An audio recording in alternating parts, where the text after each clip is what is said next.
আতা'মুরুনা আন-নাসা বিল বিররি ওয়া তানসাউনা আনফুসাকুম ওয়া আনতুম তাতলুনাল কিতাব। তোমরা কি মানুষকে উপদেশ দাও, ন্যায়ের আদেশ করো, আর নিজেদেরকে তোমরা ভুলে যাও, অথচ তোমরা কিতাব পড়ো। তো আমি তো এখন আপনাদেরকে অনেক ন্যায়ের কথা বলবো, ভালো ভালো কথা বলবো, আমি যেন নিজেরে ভুলে না যাই, আমিও যেন ভালো কথার উপর আমল করতে পারি। আল্লাহ তৌফিক দান করেন।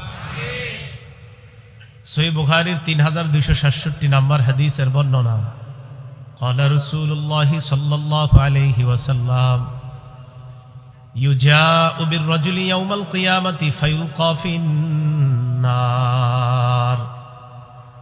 এক ব্যক্তিকে কিয়ামতের ময়দানে নিয়ে আসা হবে, তাকে জাহান্নামে নিক্ষেপ করা হবে। ফাতানদালিকু আকতাবুহু ফিন-নার। জাহান্নামে নিক্ষেপ করার পর আগুনে জ্বলে পুড়ে তার পেটের নাড়ি ভুঁড়িগুলা বের হয়ে যাবে। নারী বুড়িগুলা বের হওয়ার পর ইয়াদুরু কামা ইয়াদুরুল হিমারু বিরহা, গাধা যেমন ঘোরাফেরা করে, এই লোকটা নারী বুড়ি বের হওয়ার পর এইভাবে গাধার মতো আগুনের চারপাশে ঘুরতে থাকবে। ফায়াজতামিউ আহলুন নারি আলাইহি, জাহান্নামীরা তার কাছে একত্রিত হবে।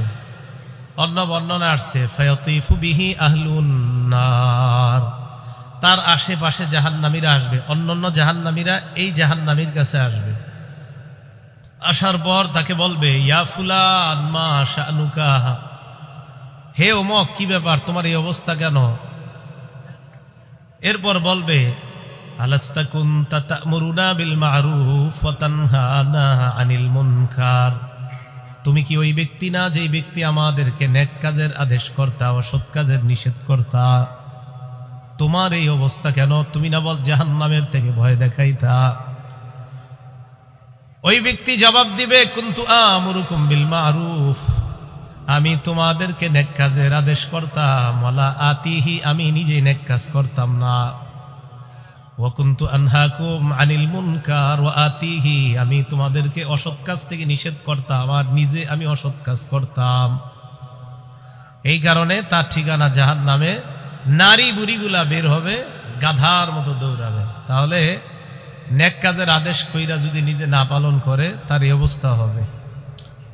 মুসনাদে আহমদ 13421 নম্বর হাদিস, ক্বালা রাসূলুল্লাহ সাল্লাল্লাহু আলাইহি ওয়াসাল্লাম, আল্লাহ নবী বলেন, মারারতু, আমি যখন অতিক্রম করলাম, বিলাইলাতিন উসরিয়া বি আখওয়াম, নবীজি বলেন মেরাজের রাতে আমি যখন উপরের দিকে যাইতে লাগলাম, হঠাৎ একদল মানুষের পাশ দিয়ে আমি অতিক্রম করলাম।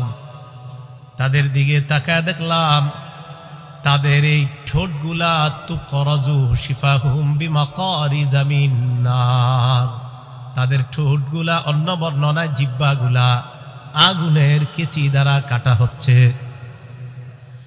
কুলতু মান হাউলাই ইয়া জিবরিল, আমি প্রশ্ন করলাম, জিবরাইল এরা কারা? জিবরিল আমিন জবাব দেয়, ইয়া রাসূলুল্লাহ, হাউলাই খুতাবা উম্মতি, কারা হলো আপনার উম্মতের বক্তারা।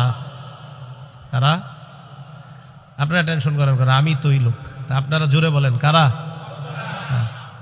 জিবরিল আমিন বলে, হাউলাই খুতাবা উম্মতিকা আল্লাযীনা ইয়াকুলুনা মা লা ইয়াফআলুন, আপনার উম্মতের ওই জাতীয় বক্তা তারা, যারা যা বলতো তা করতো না। ওয়া ইয়াকরাউনা কিতাবাল্লাহ, তারা আল্লাহর কোরআন পড়তো, ওয়ালা ইয়ামালুনা বিহি, কিন্তু কোরআন অনুযায়ী আমল করতো না।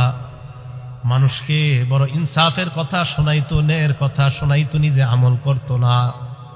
এই বক্তাকে কিয়ামত পর্যন্ত তার ঠোঁটা, তার জিহ্বা আগুনের কেচি দ্বারা কাটা হবে। তো আল্লাহ যাতে ওই জাতীয় বক্তাদের অন্তর্ভুক্ত না হয়ে যাই, এই জন্য আপনারা দোয়া করতে থাকবেন, আমার মুখ দিয়ে যেন উল্টাপাল্টা কথা না বের হয়, আর যা বলি ওই অনুযায়ী যেন আমি আমল করতে পারি। আল্লাহ তৌফিক দান করেন।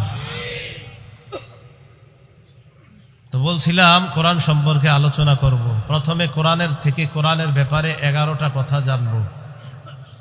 1 নাম্বার, কোরআন আল্লাহর পক্ষ থেকে অবতীর্ণ। 2 নাম্বার, কোরআন জিবরিল আমিন দুনিয়াতে নিয়ে এসেছেন। 3 নাম্বার, কোরআন জিবরিল আমিন মুহাম্মদ সাল্লাল্লাহু আলাইহি সাল্লামের সিনায় রেখে দিয়েছেন। 4 নাম্বার কোরআনের ভাষা, আরবি ভাষা। এই 4টা বিষয় সূরা শুআরার 192 থেকে 195 নাম্বার আয়াতে আল্লাহ আলোচনা করেছেন। আল্লাহ বলেন, আউযু বিল্লাহি মিনাশ শাইতানির রাজীম ওয়া ইন্নাহু লাতানজিলু রাব্বিল আলামিন নাযালা বিহির রূহুল আমিন। এই কোরআন আল্লাহর পক্ষ থেকে, বিশ্ব জগতের রবের পক্ষ থেকে অবতীর্ণ। কোরআন জিবরিল আমিন দুনিয়াতে নিয়ে এসেছেন। আলা কলবিকা, আপনার সিনার মধ্যে কোরআন জিবরিল আমিন রেখে দিয়েছেন। লিতাকুনা মিনাল মুনজিরিন, কোরআনের মাধ্যমে যেন আপনি অন্যকে ভয় দেখাইতে পারেন। বিলিসানিন আরবিয়্যিম মুবিন, আল্লাহ বলেন কোরআনের ভাষা হলো আরবি ভাষা, স্পষ্ট আরবি ভাষায় কোরআন নাজিল করলাম। সূরা বাকারার 97 নাম্বার আয়াতে আল্লাহ বলেন, ফাইন্নাহু নাযালাহু আলা কলবিকা বিইذনিল্লাহ। জিবরিল আমিন আল্লাহর হুকুমে কোরআন আপনার সিনার মধ্যে রেখে দেয়। নবীজির সিনায়, ভাষাটা আরবি ভাষা। সূরা যুখরুফের 3 নাম্বার আয়াতে আল্লাহ বলেন, ইন্না জাআলনাহু কুরআনান আরাবিয়্যা, আমি এই কোরআন নাজিল করলাম আরবি ভাষায়। তাহলে 1 নাম্বার আল্লাহ নাজিল করছে, 2 নাম্বার জিবরিল আমিন নিয়ে এসেছে, 3 নাম্বার নবীজির সিনায়, 4 নাম্বার আরবি ভাষায়। 5 নাম্বার কোরআনের সামনে পিছনে কোনো বাতিল অনুপ্রবেশ করতে পারে না। সূরা ফুসসিলাতের 42 নাম্বার আয়াতে আল্লাহ বলেন, লা ইয়াতিহিল বাতিলু মিন বাইনি ইয়াদাইহি ওয়ালা মিন খালফি। কোরআনের সামনে এবং পিছনে কোনো বাতিল অনুপ্রবেশ করতে পারে না, কোনো বাতিল আসতে পারে না। 6 নাম্বার কোরআনের বিপক্ষে কোনো প্রমাণ টিকতে পারে না। সূরা ফুরকানের 33 নাম্বার আয়াতে আল্লাহ বলেন, ওয়ালা ইয়াতুনাকা বিমাসালিন ইল্লা জিনাকা বিল হক ওয়া আহসানা তাফসীরা। আল্লাহ বলেন, তারা আপনার কাছে যে কোনো দৃষ্টান্ত নিয়ে আসে কোরআনের বিরুদ্ধে, আমি আল্লাহ এর চাইতে উত্তম ব্যাখ্যা তাদেরকে জানায়া দেই। তারা কোনো প্রমাণ পেশ করলে এগুলা বেল থাকে না, খাওয়া থাকে না।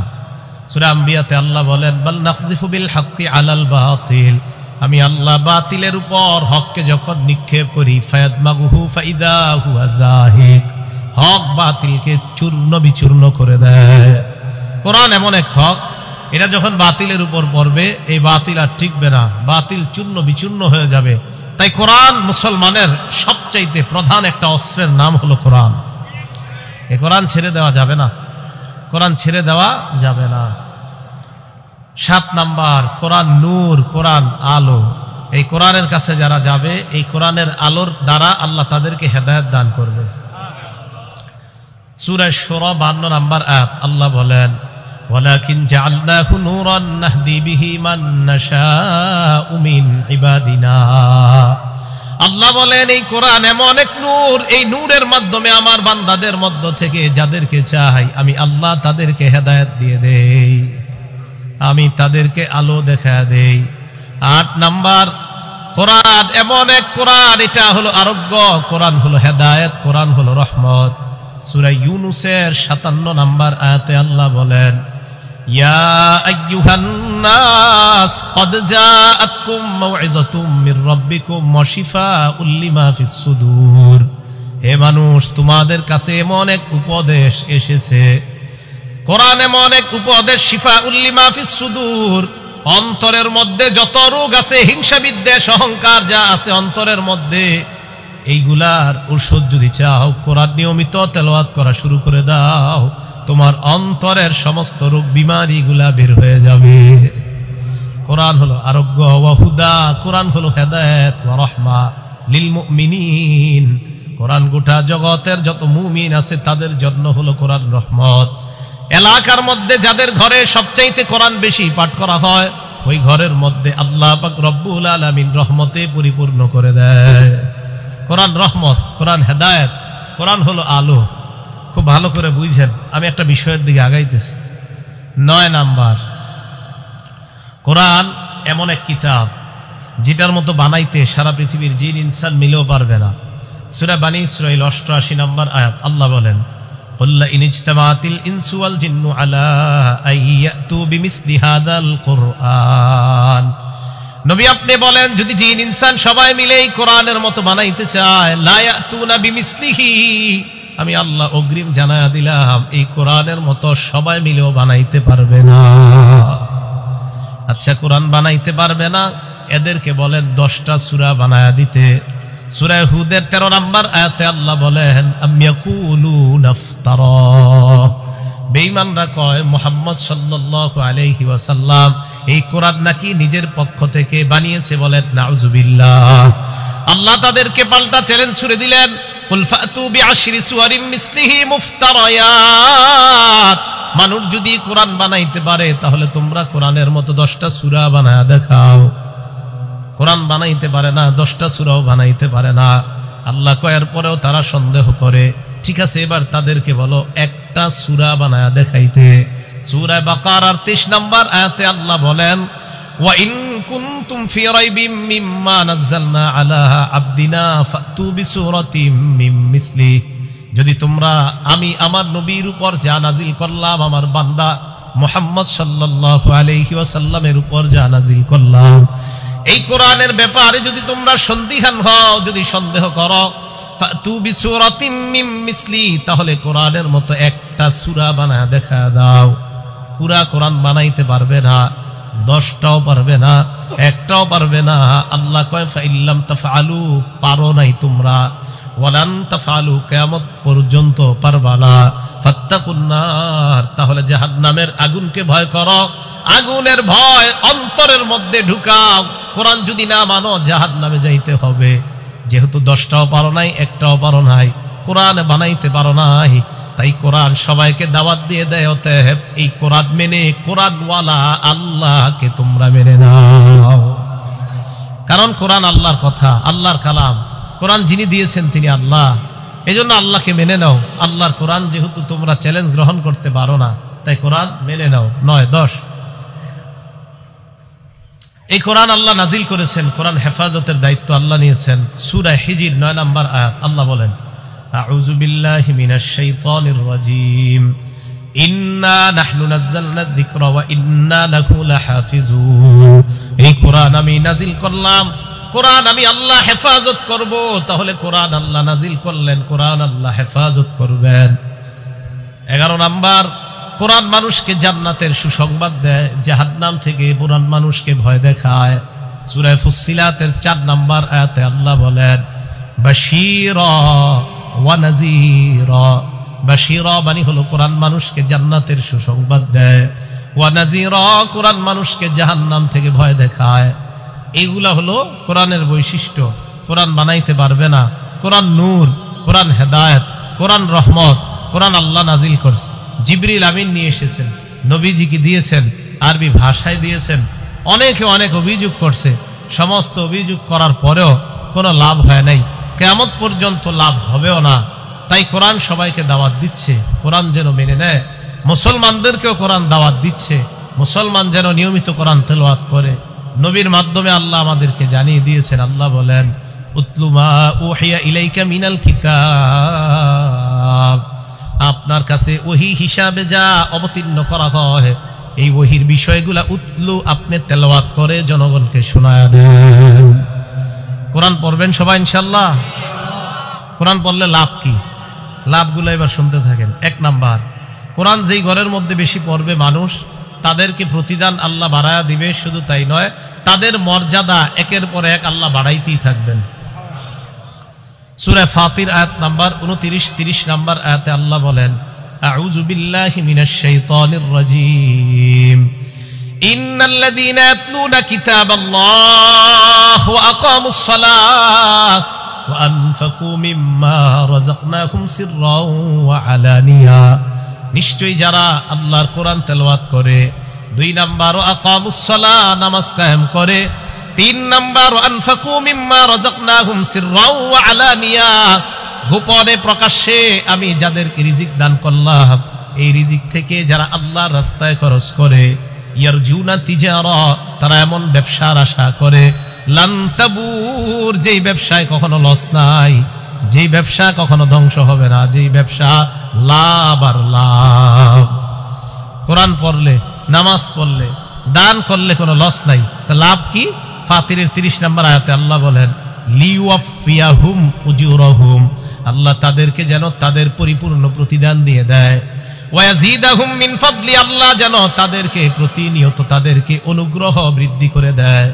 আয়াত প্রমাণ করে যেই ঘরের মধ্যে কোরআন তেলাওয়াত করা হয় ওই ঘরের মধ্যে যত সমস্যা অভাব অনটন আল্লাহ দূর করে দেয়। কোরআন পড়েন, সবাই কোরআন পড়েন। আগে কৃষকরাও সকালবেলা কোরআন পড়তো, সবাই কোরআন পড়তো আগে দেশ গ্রামে। 15-20 বছর আগে কোরআনের আওয়াজ ছিল। যেই মোবাইল আসলো হাতে হাতে এখন শুধু মাসালা জিগায়, মোবাইলে পড়লে হবে কি হবে না, এটা জিগাইতে জিগাইতে আর পড়ে না। হবে, অবশ্যই হবে, মোবাইলে পড়লেও হবে, কিন্তু পড়েননি। মোবাইলে পড়লে হবে কিন্তু পড়েন না তো। আল্লাহ আমাদেরকে কোরআন পড়ার তৌফিক দান করেন।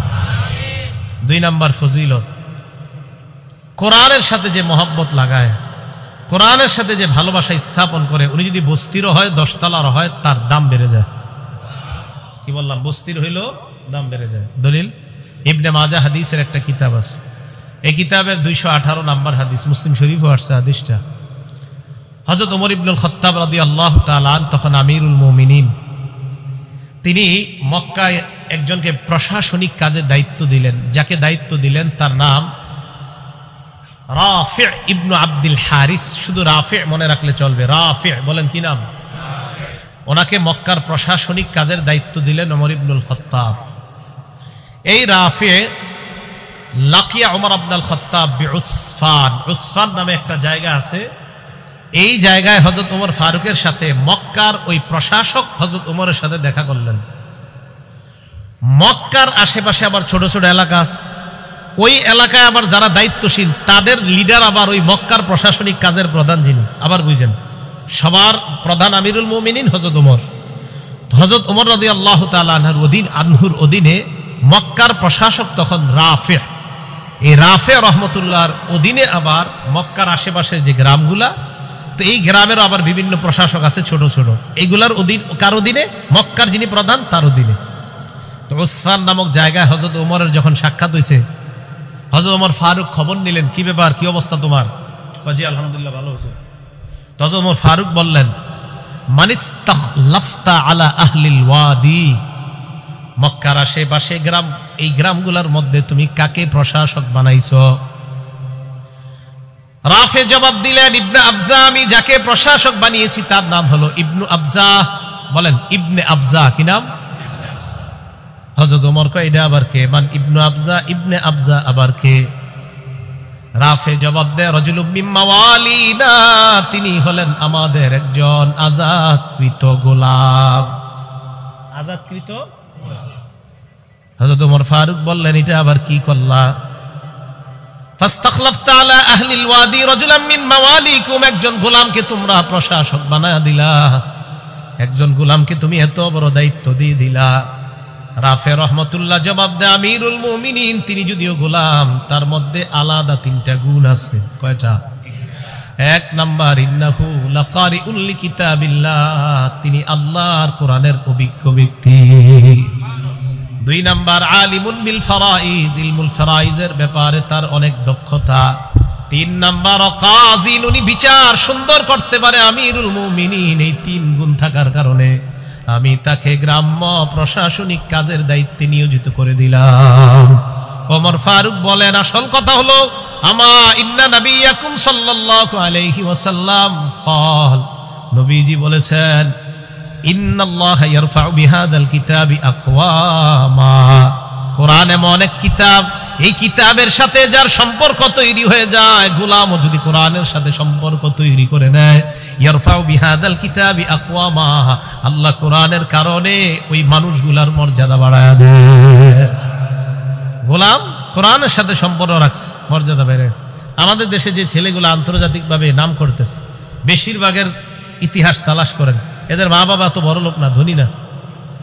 এই যে কয়দিন আগে যে তাকরিম ছেলেটা, ওদের বাড়ি হলো সিরাজগঞ্জ, ছিল চরে বাড়িঘর সব নিয়ে নিস আপনার ওই যে নদীর পানিতে, এরপরে নাগরপুরা এসে বাড়ি করছে টাঙ্গাইল। এই বাড়ি দেখবেন একদম কি অবস্থা বাড়ির। তো এই ছেলে কোরআনের সাথে তার সম্পর্ক লাগার কারণে সারা দুনিয়া, ও অথচ টিনের ঘরে থাকে কিন্তু ওর নাম পুরা দুনিয়া জানে। কোরআন, তাহলে কোরআন সম্মান বাড়ায় না? কোরআন সম্মান। অনেক 20 তলার মালিকরা আপনারা চিনেন না কেউ, এরকম আছে যে 10টা বাড়ির মালিক কেউ নাম জানেন না, কিন্তু এই যে টিনের ঘরের ছেলেটার নাম পুরা দুনিয়া জানে। কোরআন, কোরআনের সাথে যার সম্পর্ক লাগবে তার মর্যাদা বেড়ে যাবে। ইন্নাল্লাহা ইয়ারফাউ বিহাদাল কিতাবি আকওয়ামা, নিশ্চয় আল্লাহ পাক রব্বুল আলামিন এই কোরআনের মাধ্যমে, এই কিতাবের মাধ্যমে একদল মানুষকে মর্যাদা বাড়ায় দেয়, সম্মানিত করে দেয়। ওয়া ইয়াদউ বিহি আখারিন, আর এক দলকে আল্লাহ লাঞ্ছিত করে দেয়। আপনারাও দেখেন আপনাদের এলাকার এই যে ফরিদপুরের হযরত মাওলানা শেখুল হাদিস আব্দুল গাফফার সাহেবকে কে না চিনে বলেন, অথচ আপনাদের এই ফরিদপুরের অনেক ধনী মানুষকে আপনারা কেউ চিনেন না। তো বলতেছিলাম কোরআনের সাথে যাদের সম্পর্ক লাগবে তাদের মর্যাদা বেড়ে যাবে, এগুলো 2 নাম্বার কথা। আবার কোরআনের সাথে সম্পর্ক রাখা যদি বেয়াদবি করে তাদেরকে আল্লাহ লাঞ্ছিত করে। ওয়া ইয়াদউ বিহি আখারিন, অপর দলকে আল্লাহ লাঞ্ছিত করে। আল্লাহ কোরআনের সাথে মহব্বত রেখে কোরআন অনুযায়ী চলার তৌফিক দান করেন। 3 নাম্বার, কোরআনের একটা অক্ষর যদি কেউ পড়ে তার আমলনামায় 10টা সওয়াব লেখা হয়ে যায়। তিরমিজি শরীফের 2910 নম্বর হাদিসের বর্ণনা, ক্বালা রাসূলুল্লাহ সাল্লাল্লাহু আলাইহি ওয়াসাল্লাম, আল্লাহ নবী বলেন, মান ক্বারা হারফাম মিন কিতাবিল্লাহ ফালাহু বিহি হাসানা ওয়াল হাসানাতু বিআশরি আমসালিহা। নবীজি বলেন কোরআনের একটা অক্ষর যদি কেউ পড়ে তার আমলনামার সাথে সাথে 10টা সওয়াব লিপিবদ্ধ হয়ে যায়। পড়েন আমার সাথে, আলিফ লাম মিম। সবাই পড়ছেন না? আল্লাহ নবী বলেন, লা আকুলু আলিফ লাম মিম হারফুন, আলিফ লাম মিম পুরাটা একটা অক্ষর এটা আমি বলি না। ওয়ালাকিন আলিফুন হারফুন, আলিফ একটা অক্ষর, লামুন হারফুন, লাম একটা অক্ষর, মিমুন হারফুন, মিম আর একটা অক্ষর। এই আলিফ লাম মিম তোমরা পড়লা, আল্লাহ নবী বলেন তোমাদের আমলনামায় 30টা সওয়াব লিপিবদ্ধ হয়ে গিয়েছে। 4 নাম্বার, কোরআন যে পড়ায় আর যে পড়ে তাদেরকে নবী দুনিয়ার সর্বোত্তম ব্যক্তি বলছে। কোরআন যে পড়ে আর যে পড়ায় তাদেরকে দুনিয়ার সর্বোত্তম ব্যক্তি বলছে। এই তিরমিজি শরীফের আগের হাদিসটা 2909 নম্বর হাদিস, ক্বালা রাসূলুল্লাহ সাল্লাল্লাহু আলাইহি ওয়াসাল্লাম, খায়রুকুম মান তাআল্লামাল কুরআনা ওয়া আল্লামা, তোমাদের মধ্যে সর্বোত্তম ওই ব্যক্তি যে কোরআন শিখে এবং অন্যকে শিখায়। এলাকার ছোট্ট ছোট্ট মুক্তবের মধ্যে উস্তাদরা ছাত্রদেরকে পড়ায়, বলো আলিফ, ছাত্র পড়ে আলিফ, বলো বা, ছাত্র পড়ে বা, বলো 2 নুক্তাওয়ালা কফ, ছাত্র পড়ে 2 নুক্তাওয়ালা কফ। এই যে উস্তাদ পড়ে আর ছাত্র পড়ে, উস্তাদ পড়ায় আর ছাত্র পড়ে, আল্লাহ নবীর ভাষায় নবী বলেন আমি তোমাদেরকে দুনিয়ার সর্বোত্তম ব্যক্তি বলে ঘোষণা করলাম। আপনি মানেন আর না মানেন, রসুলের কথা এটা মানতেই হবে, না মানলে আপনার লস, মানলে আপনার লাভ। তাহলে যারা পড়ছে মাদ্রাসায়, যারা পড়াচ্ছে তারা দুনিয়ার সর্বোত্তম ব্যক্তি। 5 নাম্বার, যে ব্যক্তি কোরআন পড়ে তার দৃষ্টান্ত সুস্বাদু গ্রামযুক্ত কমলা লেবুর মতো। কমলা লেবু যদিও আসলে কমলা লেবু না, এটা আরবে পাওয়া যায়, ফলটা উত্রুজ্জার মতো আসছে হাদিসে। উত্রুজ্জাটা অনেকটা মালটার মতো, তবে মালটা না, এটা আরবে পাওয়া যায়। সহিহ বুখারী হাদিস নাম্বার 5427 নম্বর হাদিস, ক্বালা রাসূলুল্লাহ সাল্লাল্লাহু আলাইহি ওয়াসাল্লাম, আল্লাহ নবী বলেন মাসালুল মুমিনিল্লাযী ইয়াকরাউল কুরআন কামাসালিল উতরুজ্জা, যেই মুসলমান, যেই মুমিন কোরআন পড়ে তার দৃষ্টান্ত হলো মালটার মতো বা কমলা লেবুর মতো। রিহুহা তাইয়িবুন ওয়া তা'মুহা তাইয়িবুন, যার ঘ্রাণও বড় চমৎকার, যার স্বাদও বড় চমৎকার। ইমানদার যদি কোরআন পড়ে ইমানের কারণে আর কোরআন পড়ার কারণে, এই 2টা গুণের কারণে, 1 নাম্বার ইমান, 2 নাম্বার কোরআন, দুটোটার কারণে ওই ইমানদার আল্লাহর কাছে স্বাদ এবং ঘ্রাণওয়ালা ইমানদার হয়ে যায়। একজন কোরআন পড়ে আর একজন পড়ে না, আল্লাহ কয় এটার ঘ্রাণ আছে আমার কাছে খুব বেশি, আল্লাহর কাছে ঘ্রাণযুক্ত ইমানদার হয়ে যায়। ওয়া মাসালুল মুমিনিল্লাযী লা ইয়াকরাউল কুরআন, যে ইমানদার কোরআন পড়ে না তার দৃষ্টান্ত মাসালুত তামর, খেজুরের মতো। বলেন যে ইমানদার কোরআন পড়ে না তার দৃষ্টান্ত কার মতো? খেজুর। খেজুর কিসের মতো? খেজুরের মতো। লারি হালাহা, খেজুরের ঘ্রাণ নাই। ওয়া তা'মুহা তাইয়িবুন, তবে খেজুর মিষ্টি। তা'মুহা হুলবুন, তার মিষ্টতা আছে। ঈমান আর থাকার কারণে তার মাঝে একটা স্বাদ আছে, কিন্তু কোরআন না পড়ার কারণে তার ঘ্রাণ নাই। তাহলে 2 মুমিন একসাথে আছে, একজন কোরআন পড়ে আরেকজন কোরআন পড়ে না, ঈমানের কারণে তার স্বাদ আছে। আরেক মুমিনের ঈমানও আছে, কোরআনও আছে, তার স্বাদও আছে, আবার আজীব একটা ঘ্রাণও আছে। তার একটা ঘ্রাণ আছে। 3 নাম্বার ওয়ামাসালুল মুনাফিকিল্লাযী ইয়াকরাউল কুরআন কামাসালির রাইহদাম, কোন মুনাফিক যদি কোরআন পড়ে তার দৃষ্টান্ত গোলাপ ফুলের মতো। কোন মুনাফিক কোরআন পড়ে তার দৃষ্টান্ত গোলাপ ফুলের মতো। গোলাপ ফুল কেমন? কয় রিহুহা তাইয়িবুন, এই গোলাপ ফুলের ঘ্রাণ বড় চমৎকার, তা'মুহা মুরগুন, তবে স্বাদ একদম তিতা। মুনাফিক হওয়ার কারণে স্বাদ নাই, তবে ঘ্রাণ আছে। 4 নাম্বার ওয়ামাসালুল মুনাফিকিল্লাযী লা ইয়াকরাউল কুরআন, যে মুনাফিক সমাজে বইলা বেড়ায় আমি ইমানদার, আসলে ইমানদার না, দিলেও ইমান নাই, মুখে শুধু বলে ইমানদার।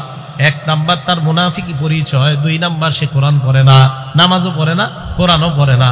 তার দৃষ্টান্ত কামাসালিল হানজালা, মাকাল ফলের মতো, যে মাকাল ফলের ঘ্রাণও নাই, তার স্বাদ একদম তিতা। তাহলে যেই ইমানদার কোরআন পড়ে তার দৃষ্টান্ত ঘ্রাণওয়ালা এবং স্বাদওয়ালা ফলের মতো। তাহলে আমরা ইনশাআল্লাহ ঘ্রাণওয়ালা এবং স্বাদওয়ালা ইমানদার যেন হতে পারি, আল্লাহ তৌফিক দান করেন। তার মাদ্রাসায় যে ছেলেগুলা পড়াশোনা করে, আপনারা বলেন বক্তব্যে মাদ্রাসায় অথবা উলামায়ে কেরাম যারা পড়ায়, তাদের তো 24 ঘন্টা তাদের থেকে একটা ওই কোরআনের ঘ্রাণ বের হতেই থাকে। কি কথা বিশ্বাস হয়েছে তো সবার? কেন হবে না? বুখারী শরীফের 5427 নাম্বার হাদিসের বর্ণনা বললাম এটা। 6 নাম্বার, রাতের বেলা আপনি একা একা উঠে কোরআন পড়তেছেন 2টা 3টায় বা 3:30টায়, কথার কথা 3:30টায় উঠছেন, অথবা বাচ্চাদেরকে উঠাই দিয়েছেন, এলাকার সবাই ঘুমায়, এলাকার কেউ কোরআন শোনার মতো নাই। আল্লাহ নবী কয় তো কি হয়েছে, কেউ না শুনলে ফেরেশতারা শুনে। কারা শুনে? দলিল মুসলিম শরীফের 796 নাম্বার হাদিস। আমাদের মাদ্রাসার পাঠ্যপুস্তক অনুসারে মোট হাদিস সংখ্যা হবে 3033টা। এই অনুসারে মোট হাদিস সংখ্যা হবে 796। ক্বালা রাসূলুল্লাহ সাল্লাল্লাহু আলাইহি ওয়াসাল্লাম। আচ্ছা, নবীজি শেষের দিকে কথাটা বলছে, পুরা হাদিসটা শোনেন, এটা মজার ঘটনা এই হাদিসটা। হাদিসের বর্ণনাকারী সাহাবার নাম আবু সাঈদ খুদরি রাদিয়াল্লাহু তাআলা। তিনি যার সম্পর্কে বর্ণনা করেছেন হাদিসটা, তার নাম উসাইদ ইবনে হুযাইর রাদিয়াল্লাহু তাআলা। এই উসাইদ ইবনে হুযাইর বলেন, আমি আমার আস্তাবল মানি যেখানে আমার ঘোড়াকে বেঁধে রাখি, এই আস্তাবলের মধ্যে আমি রাতের বেলা কোরআন পড়ছিলাম। আকরাউ ফি মিরবাদি, আমি রাতের বেলা আমার ঘোড়ার আস্তাবলে কোরআন পড়ছিলাম। আমার ছেলের নাম ইয়াহিয়া, ও পাশে শুয়ে শুয়ে ঘুমাইতেছে, পাশে শুয়ে রাখছে। তো উসাইদ ইবনে হুযাইর বলেন, আমি কোরআন পড়তে লাগলাম। ইসজালাত ফারাসুহু, উসাইদ ইবনে হুযাইরের ঘোড়াটা লাফানো শুরু করছে। উসাইদ ইবনে হুযাইর কোরআন তেলাওয়াত বন্ধ করলেন। ফাকরা সুম্মা জালাত উখরা, উসাইদ ইবনে হুযাইর কিছুক্ষণ চুপ থাকার পর আবার তেলাওয়াত শুরু করলেন। তেলাওয়াত যেই মাত্র শুরু হয়ে যায়, ঘোড়ার লাফ আবার শুরু হয়ে যায়। ঘটনা কি? উসাইদ ইবনে হুযাইর তেলাওয়াত বন্ধ হয়ে যায়, আবার তেলাওয়াত শুরু করে। ফাকরা সুম্মা জালাত আইযাদ, আবার তেলাওয়াত করে আবার ঘোড়া লাফানো শুরু করে দেয়। উসাইদ ইবনে হুযাইর চিন্তা করলেন, আমি যদি এত পড়তে থাকি, খাশিতু আন তাতা ইয়াহইয়া, আমি ভয় পেয়ে গেলাম, না জানি ঘোড়া লাফাইতে লাফাইতে আমার ছেলে ইয়াহইয়াকে পদপিষ্ট করে মেরে ফেলতে পারে, এই জন্য আমি পড়া থামায়া দিলাম। ফাকামা ইলাইহা, এবার আমি ঘোড়ার কাছে গেলাম, যাওয়ার পর উপরের দিকে তাকাইলাম, তাকায়া দেখলাম ফাইদা ফাওকা রাসি মিস্তুজুল্লাহ, আমার মাথার উপর মেঘখণ্ডের মতো দেখা যায়, মাথার উপর মেঘখণ্ড রাতের বেলা। এই মেঘখণ্ডের মধ্যে তাকায়া দেখি ফিহা আমসালুস সুরুজ, অনেকগুলা বাতি ওই মেঘখণ্ডের মধ্যে দেখা যায়। বাতি বাতি অনেকগুলা বাতি একসাথে। আমি তাকায়া রইলাম, হঠাৎ আমি দেখি আরজাত ফিল জাওয়ি, ওই মেঘখণ্ডটা বাতি সহ শূন্যের মধ্যে চলে যায়। হাত্তামা আরাহা, আর দেখতে পাই না। ফালাম্মা গাদাউতু আলা রাসূলিল্লাহি সাল্লাল্লাহু আলাইহি ওয়াসাল্লাম, সকালবেলা আমি আল্লাহ নবীর কাছে আসলাম। আসার পর আল্লাহ নবীকে আমি বলতে লাগলাম, ইয়া রাসূলুল্লাহ বাইনামা আনাল বারিহাতা আকরাউ ফি মিরবাদি, গত রাতে আমি আমার আস্তাবলের মধ্যে কোরআন পড়ছিলাম, হঠাৎ আমার ঘোড়াটা লাফানো শুরু করে দেয়। আল্লাহ নবী কয়, ইকরা ইবনে হুযাইর, ও উসাইদ ইবনে হুযাইর, যদি তুমি আরো তেলাওয়াত করতা। হুজুর আরো তো করছি। তারপর হুজুর আরো তেলাওয়াত করলাম, ঘোড়া আরো লাফায়। নবীজি কয়, ইস ইকরা ইবনে হুযাইর, আরো পড়তা। হুজুর আরো পড়ছি তো। আবার ঘোড়া লাফায়, আবার থামলাম। নবী কয়, ইকরা ইবনে হুযাইর, ও ইবনে হুযাইর, তুমি আরো পড়তা। হুজুর আবার পড়ছি। পরে টেনশন করলাম, আমার ছেলেটার গায়ের মধ্যে এই ঘোড়া লাফাইতে লাফাইতে পা পড়লে আমার ছেলেটা মারা যাবে। নবীজি কয়, ইকরা ইবনে হুযাইর, যদি আরো পড়তা। হুজুর আর পড়ি নাই, থাইমা গেছে। নবীজি বললেন তুমি পড়ো না আর কয় না। এবার আল্লাহ নবী কয় ও উসাইদ ইবনে হুযাইর, রাতের বেলা তুমি যখন তেলাওয়াত করতেছিলা ওই মেঘখণ্ডের মধ্যে যাদেরকে দেখলা, যেই বাতিগুলা দেখলা, এইগুলা বাতি না, তিলকাল মালাইকাতু তাসতামিউ ইলাইকা, এরা হলো আল্লাহর ফেরেশতা, তোমার কোরআন শুনতেছিল। এরা আল্লাহর ফেরেশতা। বলে 3টা 3:30টায় উঠা কোরআন পড়লে কি লস আছে? বলে না কা। এখন কথা হলো হুজুর 3টা বাজে বাচ্চাগুলারে উঠানো কেমন? প্রশ্ন হইতে পারে, ঠিক না? সহিহ বুখারী 699 নম্বর হাদিস। বলেন কোন কিতাব? কোন কিতাব? হাদিস নাম্বার 699। বলেন 699। আব্দুল্লাহ ইবনে আব্বাস রাদিয়াল্লাহু তাআলা আনহুর বর্ণনা। এইটা একটু কইতে হইব। কার বর্ণনা? ওনার বয়স তখন 10। বলেন বয়স কত? বয়স তখন। আন আব্দুল্লাহ ইবনে আব্বাস রাদিয়াল্লাহু তাআলা আনহু قال আব্দুল্লাহ ইবনে আব্বাস রাদিয়াল্লাহু তাআলা আনহুমার বর্ণনা, তিনি বলেন বিত্তু ইনদা খালাতি মাইমুনা রাদিয়াল্লাহু তাআলা আনহা, আমি আমার খালা মাইমুনার বাড়িতে রাত্রিবেলা যাপন করলাম। জানোনি কেন রাত্রি যাপন করলাম? রাতের বেলা আমার টার্গেট আল্লাহ নবী কি করে এটা দেখব। আমি আমার খালার বাড়িতে রাত্রি যাপন করলাম। হঠাৎ আমি দেখলাম ফাকামান নবী সাল্লাল্লাহু আলাইহি ওয়াসাল্লাম ইসাল্লি মিনাল লাইল, আল্লাহ নবীকে দেখলাম রাতের বেলা নবী তাহাজ্জুদ নামাজে দাঁড়ায় যায়। এবার প্রশ্ন, তাহাজ্জুদ নামাজে কখন দাঁড়ায়? সহিহ বুখারীর বর্ণনা 183 নম্বর হাদিসের মধ্যে আসছে। আব্দুল্লাহ ইবনে আব্বাসই বলেন হিনা ইয়াবকা সুলুসুল লাইলিল আখির, রাতের 1/3 যখন, তখন আল্লাহ নবী দাঁড়ায়। আরেকটা বর্ণনা, আল্লাহ নবী যখন দাঁড়িয়েছেন হাত্তা ইদান তাসাফাল লাইল, রাত যখন অর্ধেক হয়ে যায়, এই অর্ধেক হওয়ার পর বিলাইলিন ক্বাবলাহু বিলাইলিন আও বাদাহু, হয়তো রাতের ওই অর্ধেক হওয়ার একটু আগে অথবা রাত অর্ধেক হওয়ার একটু পরে আল্লাহ নবী জাগ্রত হইলেন। রাত অর্ধেক হওয়ার একটু আগে অথবা একটু পরে নবী জাগ্রত হইলেন। হওয়ার পর আমি দেখলাম আল্লাহ নবী নামাজের মধ্যে দাঁড়াইলেন। এটাই বর্ণনাটা। আরেক বর্ণনা আছে, লম্বা বর্ণনা, নবী উঠলেন ফাজাআলা ইয়ামসাহুন নাওমা আন ওয়াজহিহি, সহিহ বুখারী 183 নম্বর হাদিস। মুখ থেকে সব সরাইলেন এইভাবে। এটা সুন্নত, মনে রাখবেন। ঘুম থেকে উঠা এইভাবে চোখ ঢলবেন, এইভাবে দেখবেন ঘুম চলে যাবে। আমার রাসূল করছে, করবেন, ঘুম যাক আর না যাক, নবী যেটা করছেন এরকম। তো নবী যে উঠছেন, ওঠার পর ফাকামা ইলা শান্নিন মুআল্লাকা, আল্লাহ রাসূল এক জায়গায় যাইতেন, পাশে ওনার দেয়ালের মধ্যে একটা পানির মশক ঝুলানো থাকতো, এটা আনতেন। তা আনার পর আব্দুল্লাহ ইবনে আব্বাস বলেন আমি দেখলাম পুরা কি করে। এরপর ওযু করলেন, আমিও করলাম। এরপর নামাজে দাঁড়াইলেন, আমি কুমতু আন ইয়াসারিহি, নবীজির বাম পাশে দাঁড়াইলাম। নবীজি কি করলেন? আখাযা বিরাসি, আমার মাথাটা ধইরা আকামানি আন ইয়ামিনিহি, আমার ডান পাশে দাঁড় করায় দিলেন। এখন আপনাদের প্রশ্ন, হুজুর আব্দুল্লাহ ইবনে আব্বাসের বয়স যে 10 বছর, এটা কই পেলেন? হইতে পারে প্রশ্ন। হ্যাঁ, আব্দুল্লাহ ইবনে আব্বাসের বয়স যে 10 বছর, এটা কোথায় পেলেন? মুসনাদ আহমদ হাদিস নাম্বার 3437 নম্বর হাদিসে আছে। আব্দুল্লাহ ইবনে আব্বাস বলেন আমি যখন রাতের বেলা আল্লাহ রাসূলের সাথে তাহাজ্জুদ নামাজে দাঁড়াইলাম, ওয়া আনা ইয়াউমা ইযিন ইবনু 10 সিনিনা, তখন আমার বয়স 10। বয়স কত? 10। বয়স কত? 10। তো সমস্যা কোথায়? 10 বছরের বাচ্চা যদি রাতে 3টা 3:30টায় ওঠে, সমস্যা আছে? আর কেন নাই সমস্যা? ওই 3টায় উঠা ও নামাজ পড়বে, তাহাজ্জুদ পড়বে, আল্লাহর কাছে দোয়া করবে। প্রশ্ন, হুজুর কেন দোয়া করবে? সহিহ বুখারীর বর্ণনা, ইয়ানজিলু রাব্বুনা আযজা ওয়া জাল ফি কুল্লি লাইলাতিন ইলাস সামাঈদ দুনিয়া হিনা ইয়াবকা সুলুসুল লাইলিল আখির, রাতের 1/3 যখন হয়ে যায়, প্রত্যেক রাতে আমার রব প্রথম আসমানে আসে। আসার পর বলে মাইয়াদউনি, আমার কাছে যে চাইবে, আমাকে যে ডাকবে, আমাকে যে ডাকবে, ফাস্তাজিবা লা, আমি তার ডাকে সাড়া দিব। ওয়া মাইয়াসআলুনি ফাউতিয়া, আমার কাছে যে চাইবে আমি তাকে দিব। ওয়া মাইয়াস্তাগফিরুনি ফাগফির লা, যে আমার কাছে ক্ষমা চাবে আমি তাকে ক্ষমা করব। একটা ছেলে আল্লাহর কাছে যদি বলে আল্লাহ আমার 10 জন বন্ধু আছে, তারা 5 পৃষ্ঠা করে সবক দিতে পারে, আমি 2 পৃষ্ঠা কেন পারি না? মাবুদ তুমি আমাকে তাদের মতো যেন আমিও পারি, আমাকে তৌফিক দিয়ে দাও। হতেও তো পারে রাতের ওই অংশের দোয়া আল্লাহ কবুল করে তাকে ওই 10 জনের মতো মেধাবী আল্লাহ বানায় দিবেন। কি কথা বুঝে আসছে? তাহলে রাতের বেলা যদি বাচ্চা উঠে, এটা কি দলিল সহ না দলিল ছাড়া? দলিল সহ। আল্লাহ আমাদেরকে বুঝার তৌফিক দান করেন। খায়র, বলছিলাম রাসূল আকরাম সাল্লাল্লাহু আলাইহি সাল্লাম বলেন তারা ছিল ফেরেশতা। ভুলে গেছেন নি কোন জায়গায় ছিলাম? মুসলিম শরীফে 796 নম্বর হাদিসে ছিলাম। তো তারা ফেরেশতা, তিলকাল মালাইকা, তারা হলো ফেরেশতা, তারা তোমার পড়া শুনতে ছিল।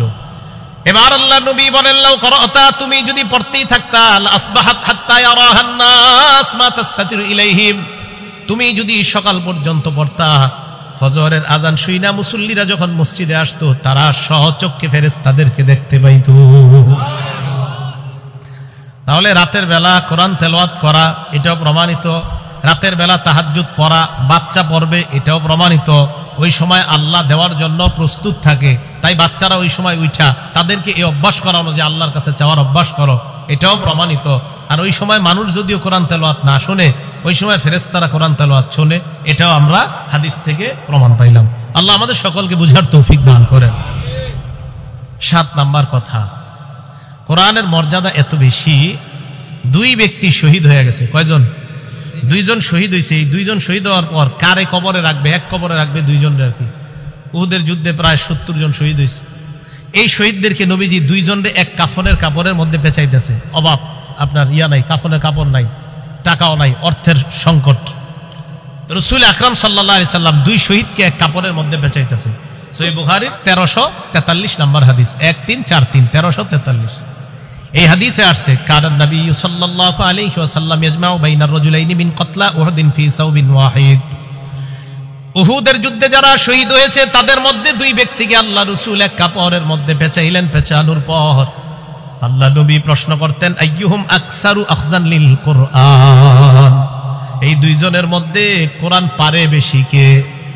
ফাইদা উশিরা ইলা আহাদিহিমা, সাহাবাদের মধ্যে যখন বলা হইতো ইয়া রাসূলুল্লাহ এই 2 জনের মধ্যে ওমকে কোরআন বেশি পারে, আল্লাহ নবী কবরে রাখার সময় কদ্দামাহু ফিল লাহদি, ওই কোরআনওয়ালা শহীদকে আল্লাহ নবী প্রাধান্য দিয়ে কবরের মধ্যে রাখতেন। তাহলে কি বোঝা যায়? বলেন, কোরআনওয়ালার মর্যাদা মরার আগে না মরার পরেও? বুঝেন নাই? কোরআনওয়ালার মর্যাদা মরার আগে না পরেও? কোরআনওয়ালার মর্যাদা শহীদ হওয়ার আগে না শহীদ হওয়ার পরেও? আল্লাহ বুঝার তৌফিক দান করেন। 8 নাম্বার, কোরআন যে ব্যক্তি পড়ে, যারা কোরআন পড়ে তারা আল্লাহর পরিবারভুক্ত হয়ে যায়। বলেন, কোরআনওয়ালা কার পরিবারভুক্ত? একটু জোরে বলেন, কোরআনওয়ালা কার পরিবারভুক্ত? হ্যাঁ, কোরআনওয়ালা আল্লাহর পরিবারভুক্ত। দলিল ইবনে মাজাহ কিতাবের নাম, হাদিস নাম্বার 215 নাম্বার হাদিস। ক্বালা রাসূলুল্লাহ সাল্লাল্লাহু আলাইহি ওয়াসাল্লাম, আল্লাহ নবী বলেন, ইন্না লিল্লাহি আহলিনা মিনান নাস, মানুষের মধ্যে কিছু মানুষ আছে যারা আল্লাহর পরিবারের সদস্য। সাহাবারা প্রশ্ন করলেন, মান হুম ইয়া রাসূলুল্লাহ, এরা কারা আপনার কাছে জানতে চাই। আল্লাহ নবী জবাব দিলেন, হুম আহলুল কোরআন আহলুল্লাহি ওয়া খাসাতুহু, যারা কোরআনওয়ালা, কোরআনের ধারক বাহক, তারা আল্লাহর পরিবার এবং আল্লাহর বিশেষ অন্তর্ভুক্ত হয়ে যায়। উনি আমার আস্থা ভাজন, বলেন এরকম, উনি প্রধানমন্ত্রীর আস্থা ভাজন। কোরআনওয়ালারা আল্লাহর আস্থা ভাজন, আল্লাহর বিশেষ পার্সোনাল মেহমান হলো কোরআনওয়ালারা। আর আমরা সবাই কার বান্দা? আমরা সবাই কার বান্দা? আল্লাহর বান্দা। আমাদের মধ্যে যারা হাফেজে কোরআন তারা আল্লাহর পার্সোনাল বান্দা, বিশেষ। এরা আমার পার্সোনাল, এরা প্রাইভেট আমার। তাহলে কোরআনওয়ালার মর্যাদা আল্লাহ দেয়, রসুল দেয়, আমরা দিতে সমস্যা কোথায়? আল্লাহ বুঝার তৌফিক দান করেন। 9 নাম্বার, কোরআনওয়ালাকে সম্মান করা। একজন হাফেজে কোরআনকে সম্মান করা মানে আল্লাহকে সম্মান করা। বলেন বলেন, কোরআনওয়ালাকে সম্মান করা, বলেন আল্লাহকে সম্মান করা।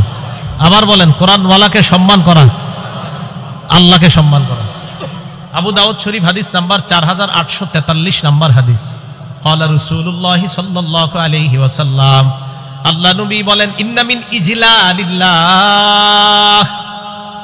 ইকরামা যিস শাইবাতিল মুসলিম, সাদা দাড়িওয়ালাকে সম্মান করা, ওয়া হামিলিল কোরআন, কোরআনওয়ালাকে সম্মান করা, ওয়া ইকরামা বিস সুলতানিল মুকসিত, ন্যায়পরায়ণ শাসককে সম্মান করা মানে আল্লাহকে সম্মান করা। বলেন, সাদা দাড়িওয়ালারে সম্মান করা মানে কারে সম্মান করা? হাফেজে কোরআনকে সম্মান করা মানে কাকে সম্মান করা? ইনসাফওয়ালা ন্যায়পরায়ণ শাসককে সম্মান করা মানে কাকে সম্মান করা? তাহলে 3 ব্যক্তিকে সম্মান করা মানে আল্লাহকে সম্মান করা। 1 নাম্বার, সাদা দাড়িওয়ালা মুরব্বী, একে সম্মান করা মানে আল্লাহকে সম্মান করা। 2 নাম্বার, হামিল কোরআন, যারা কোরআনের ধারক বাহক। সাদা দাড়িওয়ালা যারা দেখবেন, এদের দেখলে আলাদা একটা মায়া লাগে। এই যে ডিআইটি মসজিদের খতিব সাহেব হুজুর এতবার আলোচনা করছে, হুজুরে দেখবেন দাড়িটার দিকে তাকাইলে একটা মায়া লাগে, আলাদা একটা মায়া কাজ করে। আপনারা দেখবেন উনি বয়ান কি করছে, হ্যাঁ ওইটা না শুনে দেখবেন অনেকে এরকম যে আরে দাড়িটাই তো এত সুন্দর লাগে।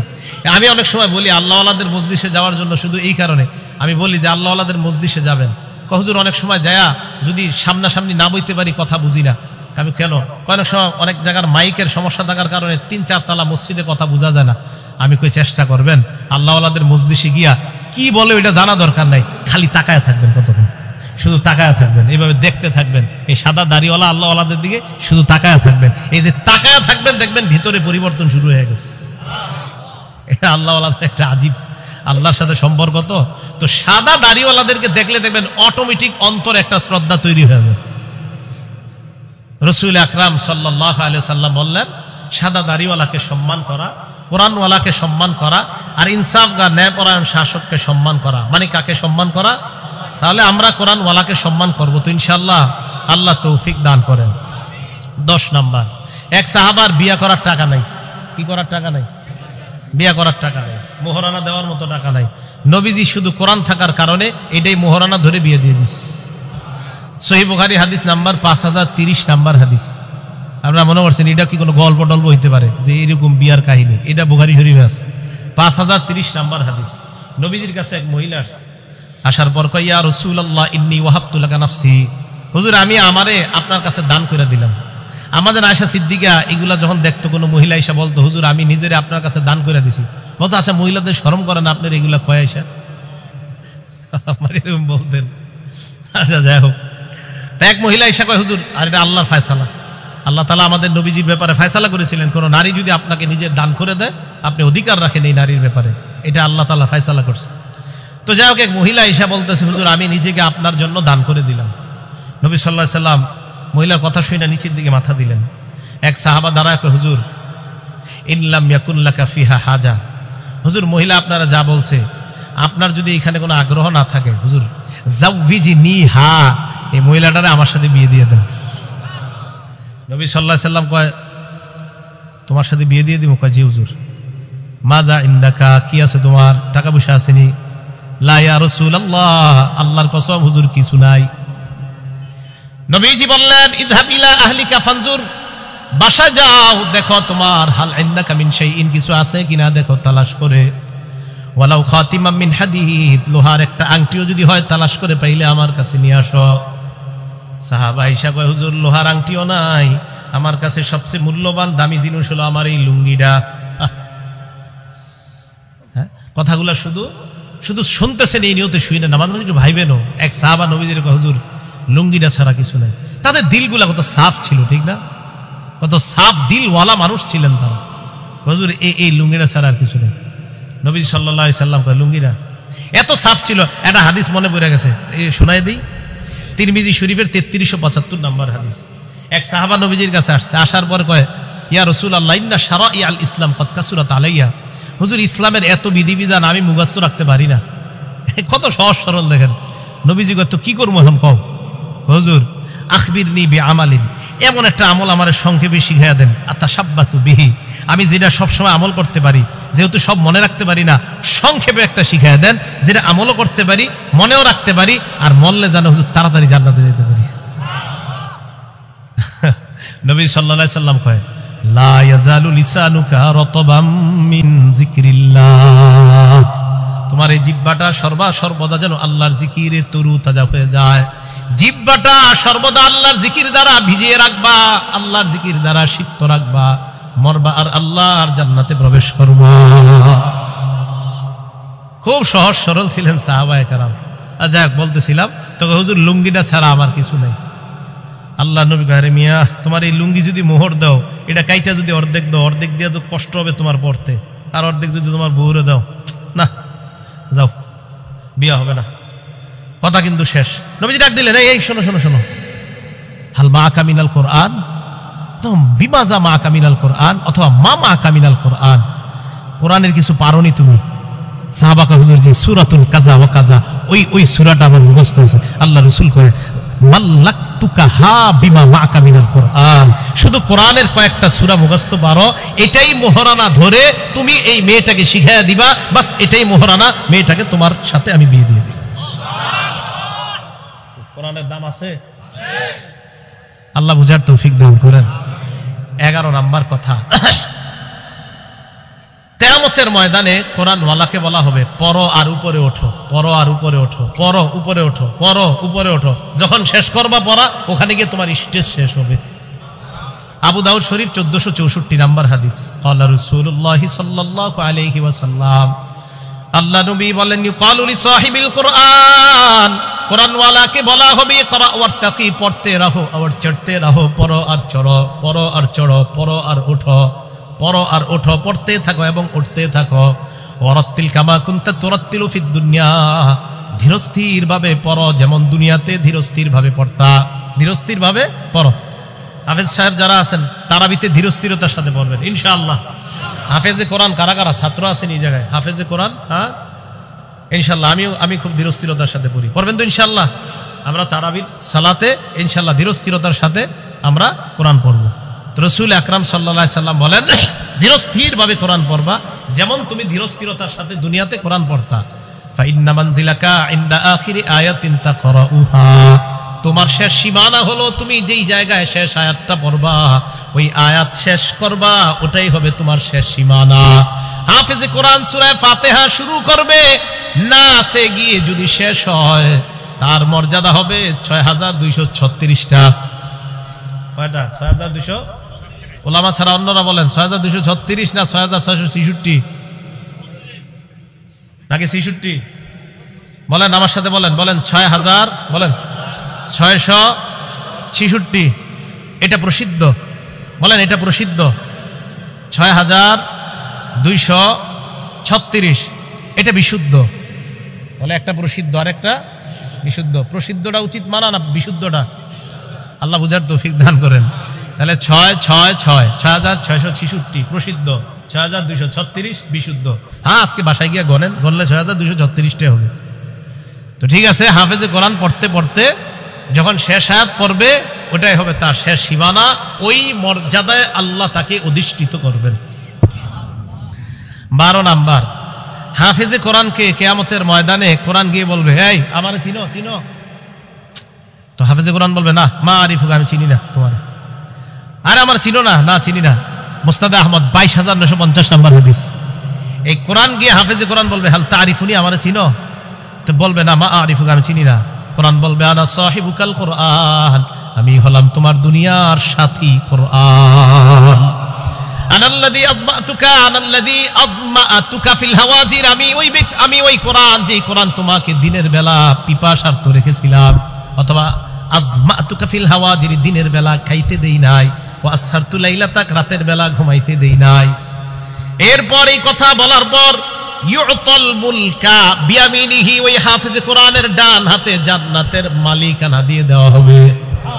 ওয়াল খুলদা বিয়াসিরি, অথবা বিশিমালিহি, বাম হাতের মধ্যে জান্নাতে থাকার সর্বদা যেন থাকতে পারে।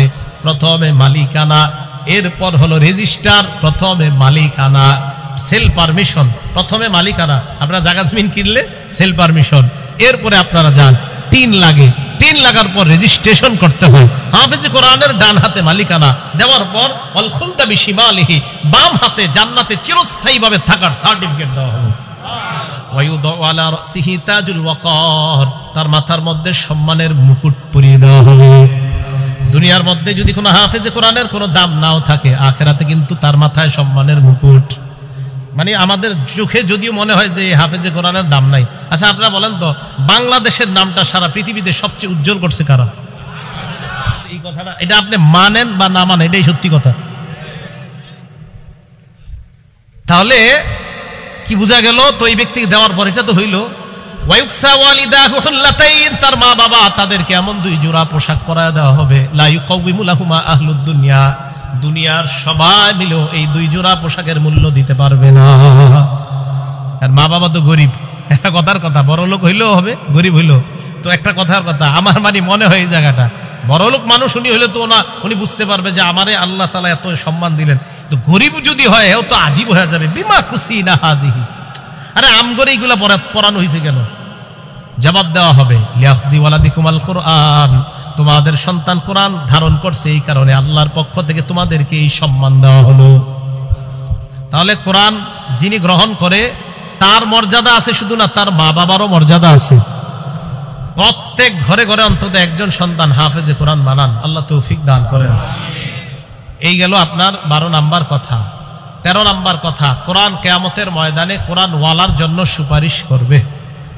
সহিহ ইবনে হিব্বান 124 নাম্বার হাদিস, ক্বালা রাসূলুল্লাহ সাল্লাল্লাহু আলাইহি ওয়াসাল্লাম, আল্লাহ নবী বলেন, আল কোরআনু শাফিউন মুশাফফা, কোরআন এমন সুপারিশকারী যার সুপারিশ গ্রহণ করা হবে। মান জালাহু আমামা, কোরআন যে সামনে রাখবে মানে কোরআন অনুযায়ী আমল করবে, কাদাহু ইলাল জান্নাহ, কোরআন তাকে টানতে টানতে জান্নাতের দিকে নিয়ে যাবে।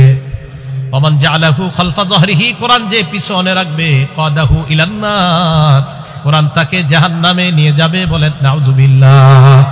এখন যেন জাহান্নামে যাইতে না হয় তাই হাফেজে কোরআন যারা আছেন, অথবা যারা 10টা সূরা মুখস্থ করছেন, অথবা যারা 20টা মুখস্থ করছেন, আপনারাও ভালো করে শোনেন কিন্তু কি করণীয় আমাদের।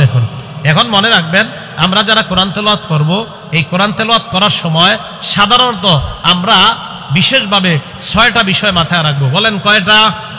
6টা বিষয় আমরা মাথায় রাখবো। 1 নাম্বার, আমরা যখন কোরআন তেলাওয়াত করব তখন আমাদের মাথায় যে বিষয়টা রাখবো সেটা হলো কোরআন নিয়ে গবেষণা করা। বলেন কোরআন নিয়ে কি করা? গবেষণা করা। এখন কথা হলো আমাদের মাদ্রাসার ছাত্ররা কি করবে? ওদেরকে দেখেন প্রথম 3 বছর আরবি সাহিত্যে পারদর্শী করা হয়, এরপরে আরো 2 বছর আরবি সাহিত্যের কিতাব পড়ানো হয়। কাফিয়া আছে ওই জামাতগুলোতে গিয়ে এরপর তাকে কোরআন দেওয়া হয়। কোরআন তরজমা মোটামুটি আয়ত্ত করার পর এরপর তাফসিরে জালালাইন আরবি টু আরবি তাফসির তাকে শেখানো হয়। এরপরে তাফসিরে বাইজবি, এটাও আরবি কিতাব, তাকে শেখানো হয়। এরপরে সহিহ বুখারীর মধ্যেও তাফসির অধ্যায় আছে, মুসলিম শরীফেও তাফসির অধ্যায় আছে। এইভাবে তাদের হাতে কোরআনগুলা তুলে দেওয়া হয়। কারণ কোরআনের ভাষা যেহেতু ইংরেজি এবং ফার্সি, তাই আমাদের মাদ্রাসার সন্তানগুলাকে আগে আরবি ব্যাকরণ শেখানো হয়। কি কোরআনের ভাষা কি? হ্যাঁ, তো এই বিষয়টা বুঝেন না কেন? খুব মানে কয় কি হুজুর তো মুক্ত ব্যক্তি দিতে পারেন না এর কোরআন বুঝতে? কোরআনের ভাষা কি? হাদিসের ভাষা কি? তাই তাকে আগে 3 বছর আরবি সাহিত্যের উপর পারদর্শী করানো হয়, এরপর 2 বছর আরবি সাহিত্যের কিতাব পড়ানো হয়। এরপরে মোটামুটি আরবি রপ্ত হইলে তখন তাকে কোরআনের অনুবাদ পড়তে দেওয়া হয়। এরপরে আরবি টু আরবি অনুবাদ তাফসিরে জালালাইন ওটা পড়তে দেওয়া হয়। এই কথা বুঝে আসছে সবার? এখন আসেন তো কোরআন পড়ার সময় 1 নাম্বার কোরআনের আয়াত নিয়ে চিন্তা ভাবনা করা। সূরা সদের 29 নাম্বার আয়াতে আল্লাহ বলেন, কিতাবুন আনজালনাহু ইলাইকা মুবারাক, এই কিতাব আমি আপনাকে দিয়েছি, এটা বরকতপূর্ণ, লিয়াদাব্বারু আয়াতিহি, যাতে মানুষ এই কোরআনের আয়াতগুলা নিয়ে চিন্তা করতে পারে। 2 নাম্বার, যারা হাফিজে কোরআন আছেন অথবা যারা কয়েকটা সূরা মুখস্থ করছেন, প্রতিদিন চর্চা করতে হবে। শোনেন, যারা আলাম তারা থেকে 10টা সূরা মুখস্থ করছেন, চর্চার অভাবে যদি 2টা ভুলে যান, আল্লাহর কাছে জবাবদিহিতা করতে হবে। চর্চা কেন করেন ভাই? হাফেজে কোরআনরা প্রতিনিয়ত কোরআন চর্চা রাখবেন। সহিহ বুখারীর বর্ণনা 5033 নাম্বার হাদিস, ক্বালা রাসূলুল্লাহ সাল্লাল্লাহু আলাইহি ওয়াসাল্লাম, আল্লাহ নবী বলেন, তাআহাদুল কোরআন, কোরআন তোমরা প্রতিনিয়ত চর্চা করো, প্রতিনিয়ত পড়বা, অভ্যাস করে নাও কোরআনের সাথে, তোমরা চর্চা একদিনও মিস করবা না। ফাওয়াল্লাযী নাফসি বিয়াদিহি লাহু আশাদ্দু তাফাসসিয়াব মিনাল ইবলি ফি উকলিহা, ওটের বাঁধন খুলে দেওয়ার পর দ্রুতগামী ওট যেমন দ্রুত দৌড়িয়ে পালিয়ে যায়, কোরআন যারা পড়ছে, পড়ার পর যারা চর্চা না করে, তাদের থেকে কোরআন ওই দ্রুতগামী ওটের চাইতে আরো দ্রুত পালিয়ে যায়। বলেন নাউজুবিল্লাহ। এই জন্য সাধারণত বাচ্চাদেরকে মাদ্রাসায় রাখার চিন্তা করা হয়। কেন? মাদ্রাসায় রাখলে ওর রিয়াদটা যেন ভালো থাকে, তাই তাকে মাদ্রাসায় রাখার ফিকির করা হয়। কারণ মাদ্রাসায় না রাখলে ওরে যদি 2 ঘন্টার ছুটি দেন, ও ভিডিও গেমস খেলবে, ও মোবাইলে গেমস খেলবে, ও বাজারে গিয়ে ভিডিও গেমসের দোকানে গেমস খেলবে। এই জন্য মাদ্রাসায় রাখলে ও রিয়াদের মাদ্দাটা আরো ভালো হয়। আল্লাহ আমাদেরকে বুঝার তৌফিক দান করেন। 3 নাম্বার, কোরআন মাঝে মাঝে অন্যের কাছ থেকে শোনা এবং মাঝে মাঝে কোরআন অন্যের কাছ থেকে শ্রবণ করা। সহিহ বুখারী হাদিস নাম্বার 5055 নাম্বার হাদিস, আব্দুল্লাহ ইবনে মাসউদ রাদিয়াল্লাহু তাআলা আনহুকে রাসূল বললেন, ইকরা আলাইয়া, তুমি আমাকে কোরআন পড়ে শোনাও।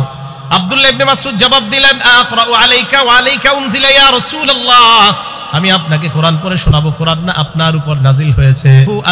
উহিব্বু আন আসমাহু মিন গায়রি, কোরআন মাঝে মাঝে অন্যের কাছ থেকে আমার শুনতে মনে চায়। তাহলে কোরআন মাঝে মাঝে অন্যের কাছ থেকে শোনা। 4 নাম্বার, কোরআন মাঝে মাঝে অন্যকে শোনানো সহিহ বুখারী হাদিস নাম্বার 4964 নাম্বার হাদিস। বলেন তো মাদ্রাসার ছাত্ররা একজন আরেকজনকে কোরআন শোনায় কিনা? আপনার বৃহস্পতিবার ওই যে সবিনা হয়, এরপরে আমুক্তা সাতসবক, এগুলো একজন আরেকজনকে শোনায়। তো কোরআন মাঝে মাঝে অন্যেরটা শোনা, মাঝে মাঝে নিজে অন্যকে শোনানো। অন্যকে শোনানোর দলিল বুখারী শরীফের 4964 নাম্বার হাদিস। যেখানে আমি প্রত্যেকটা কথা দলিল দিয়ে এই কারণে বলতেছি, আপনার সন্তানকে মাদ্রাসায় দিয়ে আপনি ঠকেন নাই, আপনি জিতে গেছেন, এবং ঠকবেন না, আপনি জিতে যাবেন ইনশাআল্লাহ। তো 4964 নাম্বার হাদিসে আসছে, রাসূল সাল্লাল্লাহু আলাইহি সাল্লাম ওনার সাহাবা উবাই ইবনে কাবকে বলে, উবাই ইন্নাল্লাহা আমারানি আন আকরা আলাইকা, উবাই আল্লাহ আমাকে বলছে আমি যেন তোমারে কোরআন পড়ে শোনাই। হযরত উবাই বলে, ইয়া রাসূলুল্লাহ আল্লাহু সাম্মানি, হুজুর আল্লাহ কি আমার নামটা নিছে? নবীজি বলে, হ্যাঁ, আল্লাহু সাম্মানি লাকা, আল্লাহু সাম্মাকালি, আল্লাহ তোমার নামটা ধরেই বলছে তোমাকে যেন আমি কোরআন পড়া শোনাই। দেখছেন, হযরত উবাই ইবনে কাব হলো সাহাবাদের মধ্যে সবচেয়ে শ্রেষ্ঠ কারি। এই জন্য উবাই ইবনে কাবের কোরআনের সাথে এত গভীর সম্পর্কের কারণে আল্লাহ উবাই ইবনে কাবের নাম বলছেন। 5 নাম্বার, কোরআন যখন আমরা পড়বো, কোরআন পরিত্যাগ করার কখনো চিন্তা করব না। কোরআন পরিত্যাগ করলে রাসূল কিন্তু কিয়ামতের মাঠে আমাদের বিরুদ্ধে মামলা করবে। সূরা ফুরকানের 30 নম্বর আয়াতে আল্লাহ বলেন, ওয়াকালা রাসূলু ইয়া রাব্বি ইন্না কওমি ইত্তাখাযু হাযাল কুরআনা মাহজুরা, আল্লাহ বলবে, হে আমার রব, আমার সম্প্রদায় এই কোরআনকে পরিত্যাগ করেছে। তাহলে কোরআন পরিত্যাগ করার চিন্তা করা যাবে না। 6 নাম্বার, মাথায় রাখবেন, পড়ার সময় চিন্তা করবেন আমার পড়া কি শুদ্ধ হইতেছে নাকি হয় না, এই চিন্তা করা। এই জন্য কোরআন শিখতে হবে কোরআনের অভিজ্ঞ ব্যক্তিদের থেকে। বলেন, কোরআন শিখতে হবে কাদের কাছ থেকে? তাহলে এবার বলেন তো, হাফেজে কোরআন হইতে হবে কাদের কাছে? হাফেজদের কাছে। হাফেজে কোরআন হইতে হবে কাদের কাছে? হাফেজের কাছে। অভিজ্ঞ ব্যক্তি থেকে কোরআন শিখার দলিল সহিহ বুখারী 4999 নাম্বার হাদিস। রাসূল আকরাম সাল্লাল্লাহু আলাইহি সাল্লাম বলেন, খুজুল কোরআন মিন আরবাআ, 4 জনের থেকে তোমরা কোরআন শিখো। মিন আব্দুল্লাহ ইবনে মাসউদ, 1 নাম্বার আব্দুল্লাহ ইবনে মাসউদ, 2 নাম্বার সালিম, সালেম থেকে শিখো। 3 নাম্বার উবাই ইবনে কাব, 4 নাম্বার মুআজ ইবনে জাবাল। এই 4 জন থেকে তোমরা কোরআন শিখো, কারণ তারা 4 জন কোরআন বড় চমৎকার পড়ে। আব্দুল্লাহ ইবনে মাসউদের ব্যাপারে তো আল্লাহ রাসূল বলেন যে ইবনে মাসউদ যেইভাবে কোরআন পড়ে আল্লাহ কোরআনটা এইভাবেই নাজিল করছে। তাহলে কোরআনের অভিজ্ঞ ব্যক্তিদের থেকে কোরআন শিখা। তাহলে কি বুঝতে পারলাম?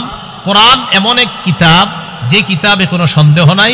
কোরআন হেদায়েত, কোরআন রহমত, কোরআন বরকত। কোরআন ওয়ালার মর্যাদা আছে, কোরআন ওয়ালার বাবা মায়েরও মর্যাদা আছে। কোরআন শিখতে হবে কোরআনের অভিজ্ঞ প্রাজ্ঞ ব্যক্তিদের থেকে। আল্লাহ পাক রব্বুল আলামিন কোরআনের ব্যাপারে কোনো মানুষের অন্যায় কোনো কথা আমরা কর্ণপাত না করে আমরা যেন কোরআনের আজমত মুহাব্বত আগের চেয়েও আরো বেশি বাড়িয়ে দিতে পারি। আল্লাহ তৌফিক দান করেন। আমিন। ওয়া আখিরু দাওয়ানা আনিল হামদুলিল্লাহি।